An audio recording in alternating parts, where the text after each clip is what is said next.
I've said this so many times before, and I say it again. If you're a car design student and want to be a part of some of the most exciting and creative design projects right now, you might want to look at moving to South Korea. I mean, just look at what both Hyundai and Kia have been doing the past few years. I admit that Kia is starting to go off track a little bit and move into too much consumer electronics vibe in their cars, but Hyundai has absolutely crushed the design of the new Ioniq 5N. When you make a high-performance version of a standard car, in this case the Ioniq 5, it needs and should stand out, and the amount of design and engineering changes for the N version here is exactly what I'm talking about. It's not just slapping a new set of wheels on it and calling it a day. Hint, hint, Tesla Model 3 performance. So let's jump in and see what's exactly new with the Hyundai Ioniq 5 for the US spec. We finally get to see the US spec 2025 Hyundai Ioniq 5N, and I think this is an absolutely fantastic upgrade from the normal Ioniq 5, specifically when it comes to the interior. The interior feels like a brand new interior compared to the Ioniq 5, the regular interior that we have in the non-N version. So what we're going to do in this video is have a look at the design, of course, because there are a lot of cool design changes that makes this such a cooler car than the already cool Ioniq 5. But before we jump into Photoshop and have a look at the comparison, normal Ioniq 5, Ioniq 5N, and compare the front, side, rear, and also, of course, the interior, let's have a look at some of the cool features for the US spec Ioniq 5N. So we have 641 horsepower and lots of other powertrain and chassis tweaks. This is an article from Car and Driver linked down below in the description. Hyundai has revealed the new 2025 Ioniq 5N at the LA Auto Show, making the first time we've seen this high-performance EV in the US spec, and it looks so good. There's one detail that I'm gonna let you know when we look at the design that gives this away as an EV, but other than that, it's a pretty big detail, I have to say. But other than that, it looks like an internal combustion, super cool little hatchback. I'm not sure if Hyundai calls this an SUV. I wouldn't be surprised because everything is called an SUV these days, but to me, this is definitely going to be a hatchback. So this is the first electrified model to wear Hyundai's high-performance N badge. And I love this black graphics that we have down here. More on that. I'm gonna try to retain myself, not talk too much about the design at the moment. So 641 horsepower, the Ioniq 5N is significantly more powerful than the pretty powerful 320 horsepower normal Ioniq 5 with the dual motor. And you also, of course, has, as they say here, exterior adds many design enhancing elements, which makes this stand out so much, specifically here in the front end from the standard Ioniq 5. It's also 0.1 inch lower, and they widen it by 2 inches, so we have a wide body kit on this. You can see that clearly here with these beefy fenders looking fantastic, and it's also 3.2 inches longer than the standard Ioniq 5. So with that said, let's jump into Photoshop here and let's have a look. What is going on? What did Hyundai do with the Ioniq 5? And as I said in the beginning, I mean, if you want to have fun in car design these days, I have to say also that it started to change for the European and American brands. But up until just a year ago or 2 years ago, South Korea was the place to go if you want to have fun with car designs. So up here we have the Ioniq 5, the standard Ioniq 5, which I've made videos on, and just how much I love this design because it doesn't have this bean shape of an EV that we're used to seeing in so many EVs these days. This looks super chiseled, and still, guess what? It still has a pretty decent range. And what does that tell you? It tells you that we don't necessarily need to have a soft soap shape for the EVs to make the range decent. And the range comes in at over 300 miles, 305 or 303 miles or something like that, which is not bad at all. And down here, look at this new N version of the Ioniq 5. It feels like it almost feels like a different model if you compare it to the standard Ioniq 5 up top, we have a completely blacked out front end. And I do love how this line now creates the starting point for everything that goes on underneath with the graphics. We also have a much more aggressive intake in the, or wings down here in the lower section, with a bigger intake in the middle as well. And I do love that we have this black contrast. And I would personally get the Ioniq 5 in white, because the white with the black graphics looks really cool and really emphasizes the changes that they made. You can see here as well on the front end, the wider fenders that we have. We have an intake here now. This looks to be a functional air slot on both sides.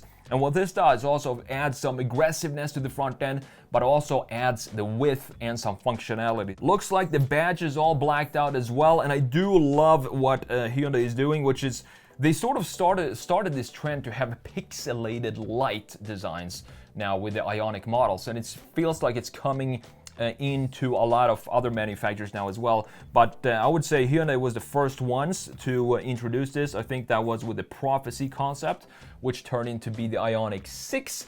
The Prophecy concept looked like a they had the same soul of a Datsun 240Z, didn't really translate that into the production model, but the Ioniq 6 still looks pretty cool, specifically with that high performance version, which I hope they put into production. So let's have a look at the side view here. And this is one of the details. Let's flip this over so you can see it better.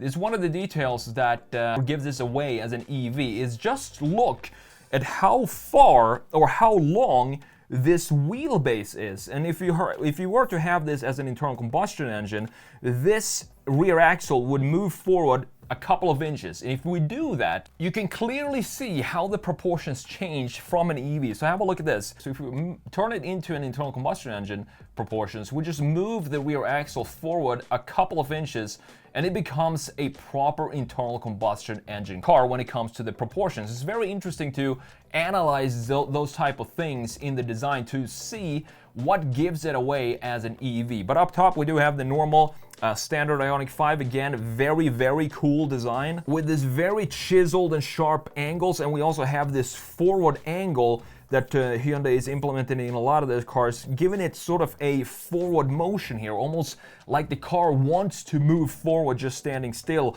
The A-pillar almost has an internal combustion engine situation to it, where the end point of it feels like it is very similar to internal combustion engine hatchbacks. It doesn't stretch all the way to this point, for example, like we have in a lot of EVs, which makes a lot more room for the interior, but it also makes the proportions look more soapy.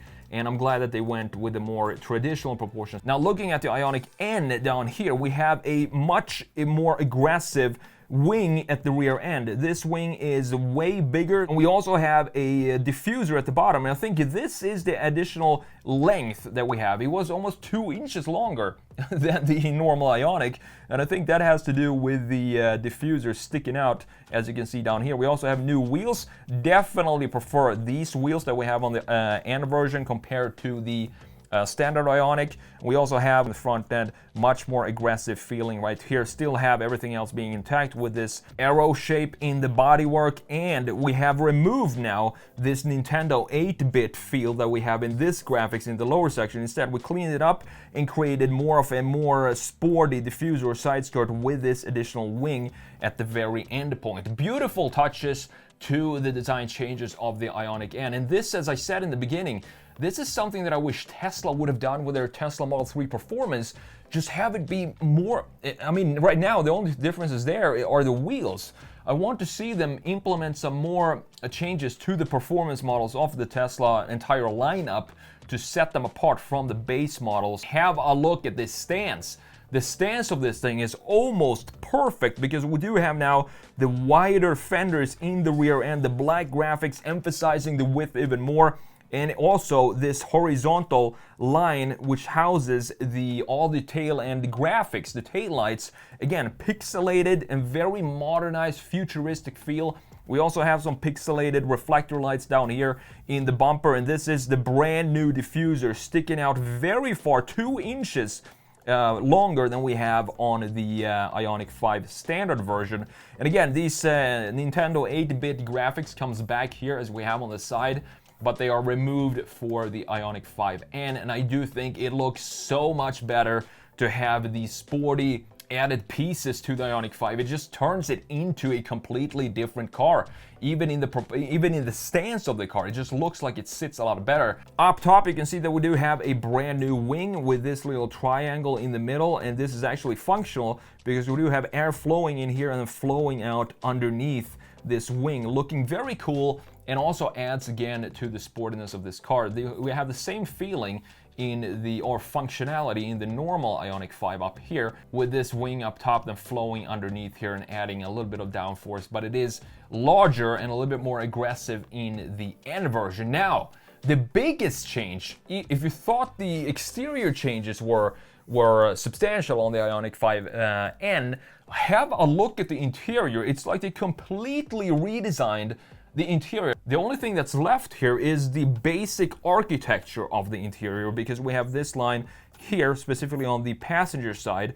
But look at everything else. We now have a center console, and I'm not sure if this is actually, I don't think this is an option for the Ioniq 5, the standard version. We also have a brand new, a lot better looking steering wheel that looks absolutely fantastic. And here you can see these N buttons that you can program to whatever you want. You also have this boost button that gives, I think, about 35-40 extra horsepower for a short amount of time. And you also have paddles on this car to simulate an 8-speed automatic transmission, and they also have some fake sounds coming into the engine, and also have like downshifts and rev matching integrated in this, which I think feels pretty weird to put that in EVs, because what that tells me is that manufacturers themselves know that EVs aren't as fun to drive in general as internal combustion engines, and that's the reason why they try to fake all this stuff. And we also have these knee pads, so if you're driving here on the track, you have your legs sticking right here. You want to have some support to the sides, not just have your legs dangle all around the place right here. You also thankfully have a couple of physical buttons for the climate control settings and some more buttons for the radio. Nicely integrated dash here as well for this design. Overall, this is the effort I want to see from manufacturers when they make a special model. It's like they respect their own brand more when they put a little bit more effort into creating this different feel and vibe and stance for their performance models when you compare it to the standard models that they have in their lineup.